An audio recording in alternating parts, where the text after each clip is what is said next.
Play recorder? How many of you play recorder? This is kind of like a recorder, so it's got this little place in the back. You blow into it, the air is split, it makes it. I made one. You made one? Fantastic. Yeah, at my grandma's house. Wonderful. Well, I My can tell you grandpa something. lives in Georgia and he makes those things like kind of like. Marvelous. Well, let me tell you something. But In it's fact, kind kind of a food.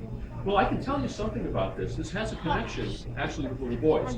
Because in the old days, actually in the not so old days, what little boys did, and also teenagers, they were the ones who had to go out and guard the sheep and the cows. You know, because you don't have the sheep and the cows right in the middle of the village. They need to go out and eat grass.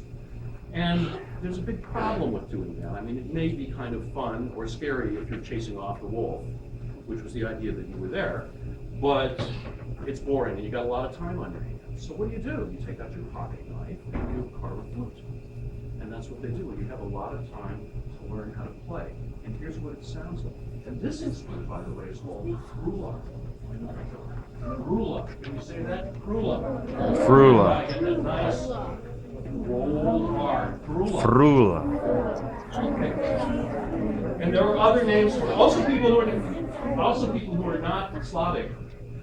Once again, it's right here, this particular one. But people through this whole area play these. They have various names for them. Even the Romanians call it fluier. Other people call it svirau.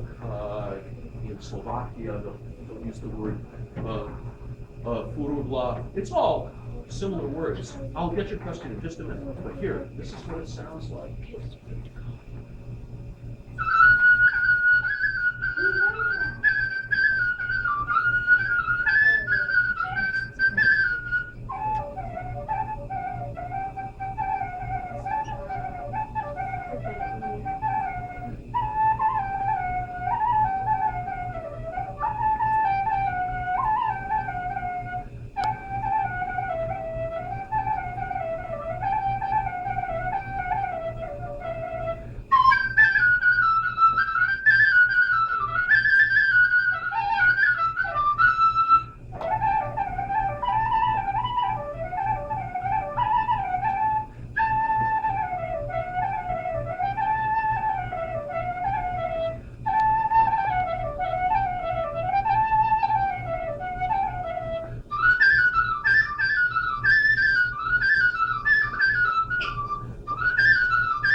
So do you think that that was music for dancing or music for listening? Dance. Definitely, and it's for dancing a kind of dance called kolo. Kolo, which is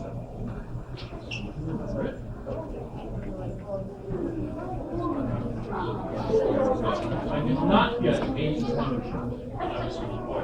Now, there was I see you. There's a question here. You had something to say. When you said Romanian, my papa, I don't know if his dad or his grandpa, but I don't know if it was his dad or if it was his grandpa, but I know someone in his family was from Romania. Well, that's great. We love to play Romanian music, even though it's not really Slavic, but it's real similar. And we'll play you something that actually is from Romania a little bit. Good question. Yes.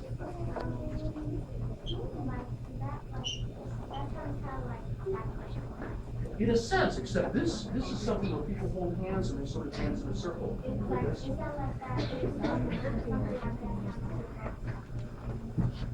It could sound like that because they were also playing Irish music on the Titanic. Yeah, that's Well, the other thing that I can show you is that I guess the logical thing to do, if there's only one of you playing, I guess what you could always do is you could take two of them and put them together like this.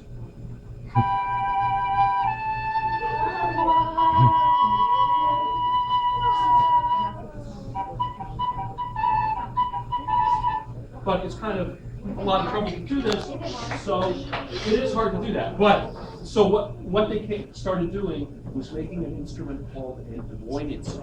This is a little harder to say, but I'm sure you can say Dvoinica. Dvoinica. Can we hear everybody in the back row saying dvoinica? Cool. Okay, so this is what you can do, and this particular one happens to be from Serbia, but they play it throughout Eastern Europe, and usually this is just played by itself. So.